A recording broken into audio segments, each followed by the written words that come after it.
Assalamualaikum warahmatullahi wabarakatuh. Nama saya Sabila Pertiwi. Di sini saya akan menjelaskan tentang argumen yang disusun oleh Keja dan saya sendiri. Pengertian argumen. Argumen merupakan suatu pernyataan tegas yang diberikan oleh sekumpulan proposisi P1, P2, dan seterusnya, yang dimana disebut dengan premis atau yang bisa disebut dengan asumsi. Kemudian premis tersebut menghasilkan proposisi key yang lain yang disebut dengan konklusi atau kesimpulan. Contoh, poin pertama, jika Office dan DLP diperlukan, maka semua orang akan belajar komputer. Yang kedua, Office dan DLP diperlukan. Yang ketiga, semua orang akan belajar komputer. Proposisi ketiga dijelaskan dari kedua proposisi lainnya, sehingga dapat disebut dengan argumen. Poin pertama dan poin kedua merupakan proposisi yang menegaskan yang disebut dengan premis. Sedangkan poin ketiga, proposisi yang ditegaskan dapat disebut dengan konklusi. Dari ketiga poin tersebut, didapatkan simbol sebagai berikut. Kebenaran sebuah argumen.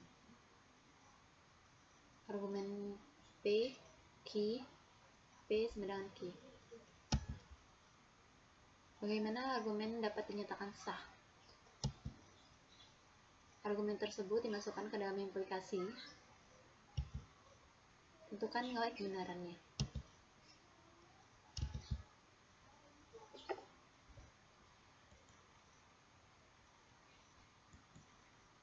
Ternyata merupakan sebuah tautologi, jadi argumen tersebut dinyatakan sah.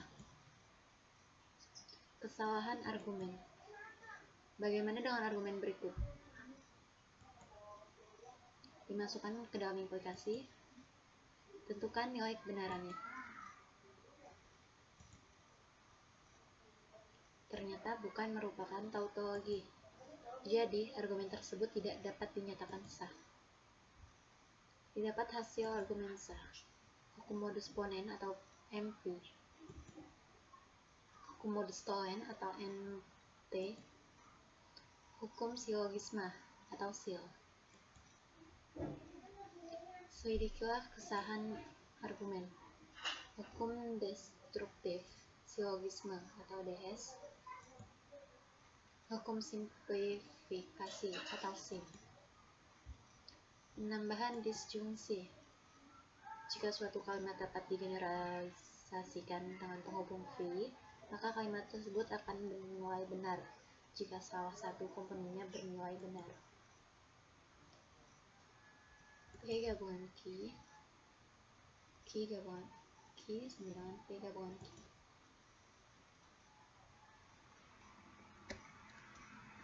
Perkenalkan, nama saya Kezia Indriani. Saya akan melanjutkan penjelasan dari teman saya Sabila.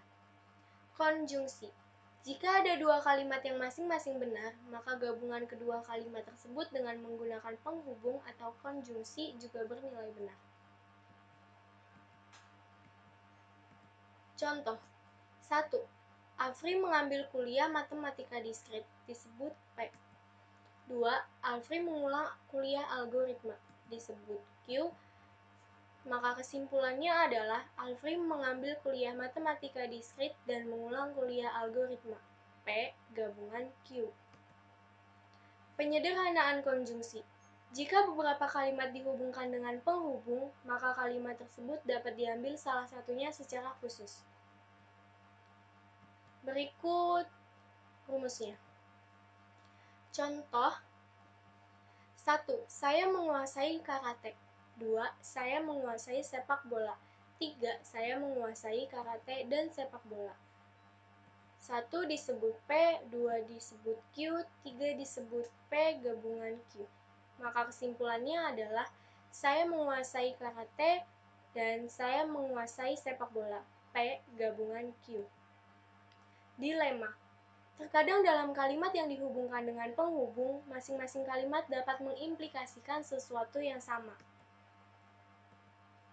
Rumus P atau Q, jika P maka R, jika Q maka R. Contoh, P. Adi mengajak saya nonton. Q.